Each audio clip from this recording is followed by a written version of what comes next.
શાનું શાક બનાવો છો?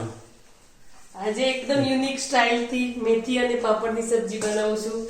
જે ઘણા લોકો મેથીનું નામ સાંભળીને જેમ કહેતા હોય છે કે મને તો આ શાક ના ભાવે, આ તો કડવું લાગતું હોય છે, પણ ખરેખર એ વાત આજે ખોટી પડવાની છે. આપણે એકદમ ટેસ્ટી અને યુનિક તરીકેથી બનાવીશું કે બધાને ભાવશે. નાના છોકરાઓ પણ ખાશે સરસ રીતે અને બધાને આ શાક એટલું બધું સરસ ભાવવાનું. એના માટે આપણે વઘારમાં થોડુંક તેલ નાખીશું.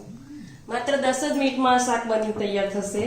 અને આના મેથીના ગુણો પણ એટલા બધા સરસ છે કે તમને જે વા રહેતો હોય, કાં તો પગમાં દુખાવા રહેતા હોય, અથવા તો પેટની તકલીફ હોય, યુરિક એસિડ હોય, કોઈ પણ શરીરની તકલીફ હોય, શરીરમાં સોજો આવતો હોય, કોઈ પણ તકલીફ હોય એ આનાથી દૂર થશે. તમે 2-4 દિવસે આ શાક બનાવીને ખાશો. જીરું નાખીશું.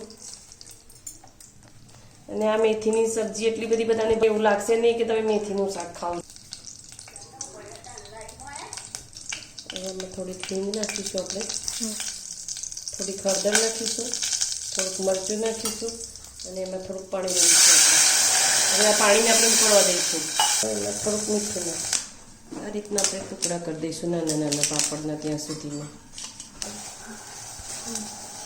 હવે આપણે એમાં મેથી ઉમેરી દઈશું. 2 મિનિટ સુધી ઉકળવા દઈશું. 2 મિનિટ થઈ ગઈ છે તો આપણે જોઈ લઈએ તો મેથી ચડી ગઈ છે તો આપણે એમાં પાપડ ઉમેરી દઈશું. હવે એકદમ ફટાફટ હલાવી દઈશું. પછી હવે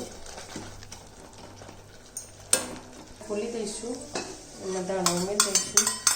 હવે જો આપણી એકદમ ટેસ્ટી યુનિક, ડાયાબિટીસમાં પણ તમે ખાઈ શકો અને શરીરના તમામ રોગો આનાથી દૂર થઈ જાય અને એકદમ ટેસ્ટી અને હેલ્ધી એવી પાપડ સબ્જીનું શાક.